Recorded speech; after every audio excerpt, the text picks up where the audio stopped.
Sree, Iyer, let me begin the discussion with you. How will you like to, talk about last 8 years of Modi government? आ गए हैं अच्छे दिन या फिर हाल है बेहाल? Because here the focus is how these 8 years have been for the people of this country. You know, Hina, except for one thing, I think the Modi government has done extremely well. And I'll come to that one thing as we progress through this debate. But, you know, to me, the fundamental shift that has happened under the Modi rule is that the world has started respecting India. Just watch how many emissaries came to India to see if they could see the Russia-Ukraine war in a certain way, and India did not budge. And as much as I may have disagreements with India's stand, I respect the fact that India took a stand, and when people tried to press them saying that, why are you buying oil from Russia? The MEA made a very telling statement. He said, what we get is one afternoon of what Western Europe is getting. I mean, that shut up a lot of voices. See, this kind of muscular diplomacy abroad, as well as I know what is best for India, plus look at the Jan Dhan Yojana and the digitization drive that has happened under Modi. I have written a book called Who Painted My Money White, and that talked about a different reason as to why demonetization had to be done. And I'm being proved right every day, because India needs to get the cash-based economy out and have it more banking-based economy. That's my initial statement. But what's that one thing you did not like? Well, see, so sometimes if you have 5,000 problems, it's difficult to address each and every one. It is my opinion that in the economy, as well as addressing the concerns of the middle class, Modi has kind of let that thing drift. I don't think he has a very clear-cut policy, and I think he's also confused between microeconomics and macroeconomics. I'm saying him. The reason is there is also centralized decision-making that is happening. The ministers almost seem to have no voice at all. Everything is being directed from inside PMO. Maybe a good reason, because secrecy has to be maintained. I don't want to comment on that. But if you look at the handling of the economy, it could have been better. I believe that the middle class is getting short sharp.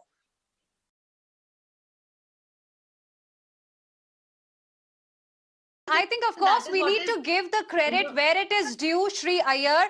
And as the government, when it came to power first in 2014, Modi-led BJP government, it promised corruption-free government. We are, in fact, seeing that happening, in many parts of the country for sure. Red tapeism, of course, has come down. Roads that we, travel on a day-to-day basis have become slightly better. The crisis was indeed turned into an opportunity during pandemic as well. Record vaccination drive that India could achieve is also something we need to appreciate. 75,000. I was just looking at some data. We used to depend on importing ventilators. And today, the government hospitals across India have got about 75,000 ventilators. So clearly, there is a lot that has been done, but there's a lot that, probably should have also been done. Would you agree? We are looking at an 8-year performance, and I don't want to get bogged into this one little thing here, one little thing there, but let me tell you a couple of things that struck me. I come to India almost once every 3 months. I stay there for 2 to 3 weeks at a stretch. I travel the length and breadth of the country. I can feel the pulse. India has done much better under the Modi government than the previous UPA government. There is no doubt about it. But I want to tell our viewers couple of things that he has subtly changed. The number of people who used to seek employment in Mumbai, especially from UP and Bihar, you will start seeing that thing come dramatically down. Why? Because he has created the same kind of opportunities in UP.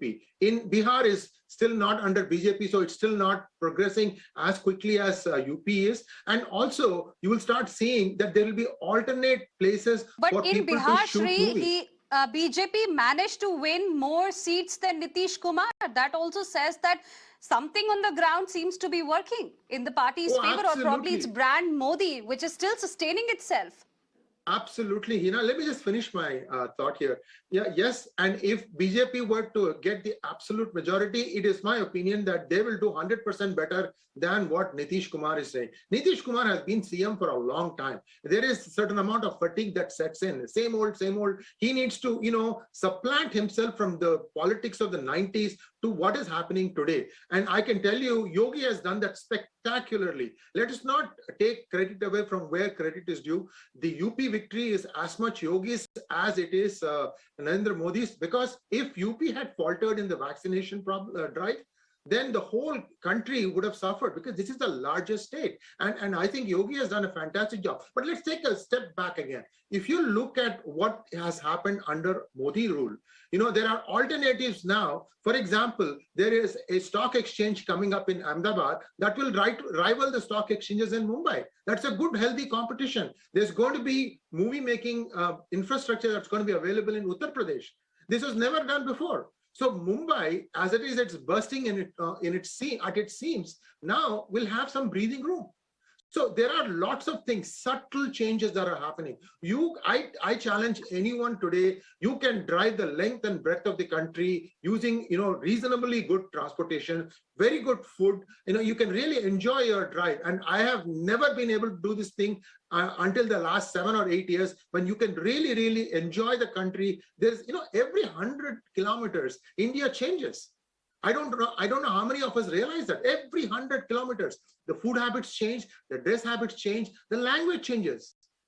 And this is something that you have to watch and really relish. So only thing I would request this government to do is abolish income tax, personal income tax, abolish it completely. Don't take the small fixed employee people to take the burden of like 4 lakh crores. 4 lakh crores is only 20% of the complete revenues that the government is getting. I don't think that will make Charu Pragya very happy, because the government depends a lot on revenue from income tax. But Charu, something needs to be done about the middle class also, because your quality of tax collection has improved, because from income to our savings, to our mutual funds, to our provident fund, you are taking tax on everything from the middle class. And that's the reason why it is being said again and again that, this segment also needs your attention, just like other sections of the society today are getting.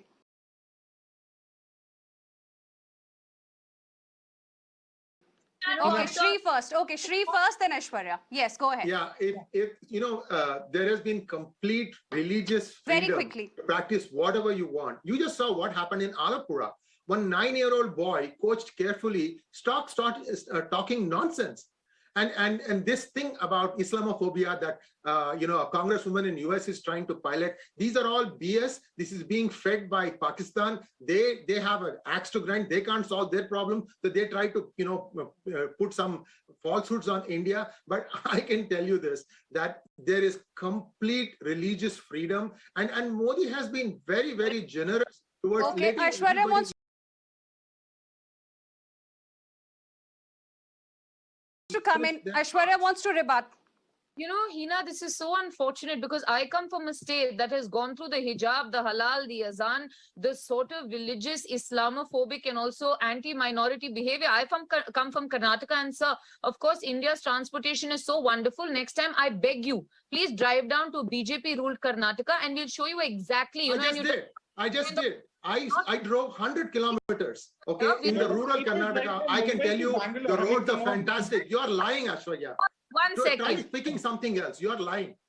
Not on roads. The roads are pretty good. Bangalore is a mess. Bangalore is a mess. Roads don't Bangalore is a mess. But the rest of the roads are very good.